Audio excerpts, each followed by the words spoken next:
പ്രിയമുള്ളവരെ, നമുക്ക് ഈ ജീവിതത്തിൽ ചില കടമകളും ഉത്തരവാദിത്തങ്ങളും ഒക്കെ ഉണ്ട്. അത് നമ്മുടെ കുട്ടികളെ നേർവഴിക്ക് നയിക്കേണ്ട ഒരു ചുമതല കൂടിയുണ്ട്.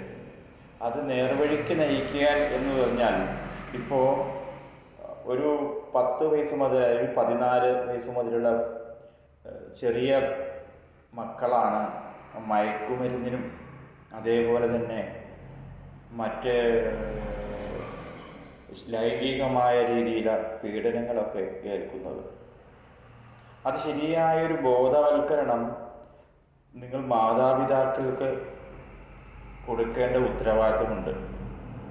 മദ്യപിച്ചും പുകവലിച്ചും ബീഡി, സിഗരറ്റ്, മുറുക്കാൻ മുതലായവ ഉപയോഗിച്ച് നടക്കുന്ന പിള്ളേർക്ക് വേണ്ടതൊക്കെ നൽകാത്ത കാരണന്മാരെ ഉദ്ദേശിച്ചല്ല ഇത് പറയുന്നത്. എല്ലാ മക്കൾക്ക് വേണ്ടിയിട്ട് ധാരാളം എന്താണ് എൻ്റെ കുട്ടിക്ക് വേണ്ടത് എന്ന് കരുതി നടക്കുന്ന ഒരു പറ്റം കാരണന്മാരുണ്ടല്ലോ. അവർ ആദ്യം നമ്മൾ നേരെയാകണം. അതായത് അച്ഛനും അമ്മയും നേരെയായെങ്കിലാണ് മക്കൾ നേരെയാവുക. അതേപോലെ തന്നെ ഒരു 14 വയസ്സോളം പ്രായമായി കഴിയുമ്പോൾ ആൺകുട്ടികൾക്കാണേലും പെൺകുട്ടികൾക്കാണേലും മയക്കുമരുന്ന് അല്ലെങ്കിൽ അവർ ഏതെങ്കിലും ഒരു പ്രേമത്തിൽ കുടുങ്ങി, അത് ആ പ്രായത്തിൽ ഒരിക്കലും ഒരു പ്രേമവും ശാശ്വതമല്ല എന്ന് നമുക്കറിയാം. പക്ഷേ ഇവർ ആത്മാർത്ഥമായിട്ട് സ്നേഹിക്കുന്നു, മനസ്സിൽ വിവാഹം വരെ കണക്ക് കൂട്ടുന്നു, അതൊക്കെ ചെയ്യുന്നു. അങ്ങനെ വിദ്യാഭ്യാസത്തിന് തന്നെ അത് തടസ്സം വരുന്നു. അങ്ങനെയൊക്കെ ഇഷ്ടംപോലെ നമ്മുടെ നാട്ടിൽ കണ്ടുവരുന്നുണ്ട്. അതെന്താണെന്ന് വെച്ചിട്ടുണ്ടെങ്കിൽ, നമുക്ക് ഈ ലൈംഗികപരമായ കാര്യങ്ങൾ ശിശുക്കളോട് പറയുന്നത് തെറ്റാണ് എന്നൊരു തോന്നലാണ് ഈ കാരണവന്മാർക്ക് സംഭവിക്കുന്നത്. ഒരു 14 വയസ്സ് കഴിഞ്ഞാൽ തീർച്ചയായിട്ടും ശിശുക്കൾക്ക്, ആണായാലും പെണ്ണിനായാലും, കാരണവന്മാരിൽ നിന്നും ഈ ലൈംഗികപരമായ അറിവുകൾ കൊടുക്കേണ്ടതാണ്. അല്ലെങ്കിൽ എന്ത് വെച്ചിട്ടുണ്ടെങ്കിൽ, ഒരു കാര്യം അറിയാനുള്ള ഇച്ഛയുള്ള സമയമാണ്. എങ്ങനെയാണ് ഞാനുണ്ടായിരുന്നോ, അല്ലെങ്കിൽ ഈ ശാരീരികമായിട്ടുള്ള ബന്ധപ്പെടേണ്ട കാര്യങ്ങളൊക്കെ ഇപ്പോൾ വാർത്താമാധ്യമങ്ങളിലും ഈ ഫോൺ വഴിയൊക്കെ ധാരാളം കാണുന്നുണ്ട്. അങ്ങനെ സെക്സുമായി ബന്ധപ്പെട്ട പല വിഷയങ്ങളിലും അവരമ്പും തുമ്പും പലതും കേട്ട് പറഞ്ഞ് അത് മഹാസംഭവമാണ്, അത് അരുതാത്തതാണ്, അല്ലെങ്കിൽ ഒരിക്കലും ചെയ്യാൻ പാടില്ലാത്തതാണ്, അല്ലെങ്കിൽ അത് ഭയങ്കര ആനന്ദം നൽകുന്നതാണ്. ഈ മദ്യത്തിൻ്റെ ആണെങ്കിലും പുകവലിയുടെ ആണെങ്കിലും ഈ ലൈംഗികപരമായ കാര്യത്തിനേലും വലിയൊരു കാര്യമാണ് എന്നൊക്കെ തെറ്റിദ്ധരിച്ച് അങ്ങനെ നമ്മളാണെങ്കിലും ഒരു പ്രത്യേകമായൊരു കാര്യം അറിയാൻ കേട്ട് കഴിഞ്ഞാൽ അതെന്താണെന്ന് അറിയാനുള്ള ഒരു ത്വരയുണ്ടാവും. അതേപോലെ ഒരു ത്വര ഈ കുഞ്ഞുങ്ങൾക്കുണ്ടാവും.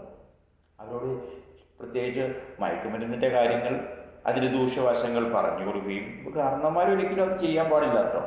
അതേപോലെ ലൈംഗികപരമായിട്ടുള്ള അറിവുകൾ കൊടുക്കുകയും ചെയ്യണം.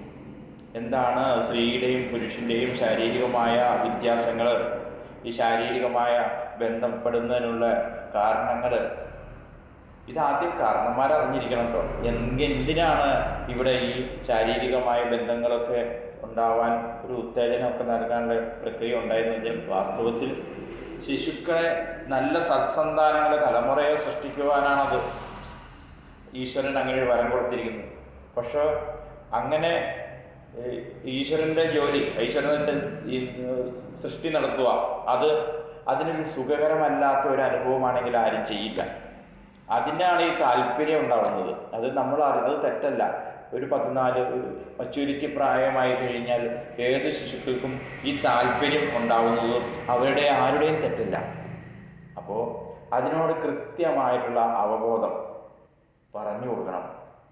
ആൺകുട്ടിയുടെ ആയാലും പെൺകുട്ടിയുടെ ആയാലും ശരീരത്തിലുണ്ടാകുന്ന വ്യത്യാസങ്ങൾ, അങ്ങനെയുള്ള കാര്യങ്ങളെല്ലാം പറഞ്ഞു കൊടുക്കണം. അതിന് ശ്രമിക്കണം. നമ്മൾ കുഞ്ഞുങ്ങളെ പ്രേമക്കുടുക്കി ചെന്ന് ചാടരുത്. കാരണം അതൊന്നും ശാശ്വതമല്ല. അത് ഈ താല്പര്യം ഇതൊക്കെ കുറച്ച് കഴിയുമ്പോൾ മാറിക്കിട്ടും. അല്ലെങ്കിൽ മാറിക്കിട്ടുന്നല്ല, അത് നമുക്കൊരു വിവാഹം വരെ എത്തുന്നതുവരെ നിങ്ങൾ വിദ്യാഭ്യാസത്തിൽ ശ്രമിക്കണം. ഇപ്പോൾ ആവുന്നതും വിദ്യാഭ്യാസത്തിൽ ശ്രദ്ധിക്കുകയും നല്ല കർമ്മങ്ങൾ ചെയ്യുകയും ചെയ്യുക, അങ്ങനെയുള്ള താല്പര്യങ്ങളൊക്കെ എല്ലാവർക്കും ഉള്ളതാണ്. അതിനെയൊക്കെ നിയന്ത്രിച്ച് സത്സ്വഭാവത്തെ ആർജിച്ചാൽ ലോകം അവരെ ബഹുമാനിക്കാനാകും. ഒരു കുറ്റം, ഞാൻ ഒക്കെ പഠിച്ചിരിക്കുന്ന ഒരു കാലത്ത് എനിക്കിപ്പോഴും ഒരു ഓർമ്മയുള്ള ഒരു കാര്യം പറയാം. ഒരു പെൺകുട്ടി ഉണ്ടായിരുന്നു, എൻ്റെ പേര് ഓർമ്മയില്ല. അവക്കടെ അടുത്ത് യാതൊരു പ്ലാനും ഒരു ആമ്പിള്ളേരും നടക്കില്ല. ആരോടും അമിത സ്നേഹമോ ഒന്നുമില്ല. ഒരു എന്തിനു പറഞ്ഞിട്ടുണ്ടെങ്കിൽ ചാടിക്കടിച്ച വർത്താനം പറയുമോ. അതിസുന്ദരിയായിരുന്നു.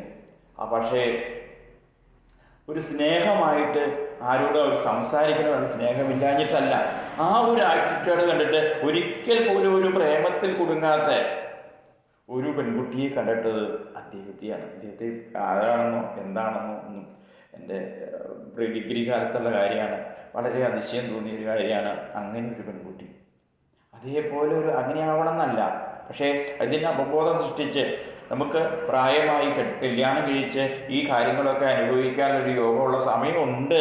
തിരക്ക് പിടിക്കണ്ട, ഇപ്പം തിരക്ക് പിടിച്ചാൽ ഇപ്പം നടക്കുന്ന കാര്യങ്ങൾ അവതാളത്തിലാകുന്നൊക്കെ പറഞ്ഞു കൊടുത്ത് ഒരു നല്ല ഒരു കുട്ടികളെ, സാൻമാർഗികമായ കുട്ടികളെ വാർത്തെടുക്കണം. ഇന്നിപ്പോൾ മൊബൈലും യൂട്യൂബും ഒക്കെ കണ്ട് പലതും പകുതി അറിഞ്ഞേക്കുവാണ്. പൂർണ്ണമായ ഒരു ലൈംഗിക ജ്ഞാനം അല്ലെങ്കിൽ ശാരീരികമായ ബന്ധപ്പെടേണ്ട കാര്യങ്ങളും ഒക്കെ അവരവരുടെ രീതി അനുസരിച്ച് അത് പറഞ്ഞു കൊടുത്ത് മനസ്സിലാക്കണം.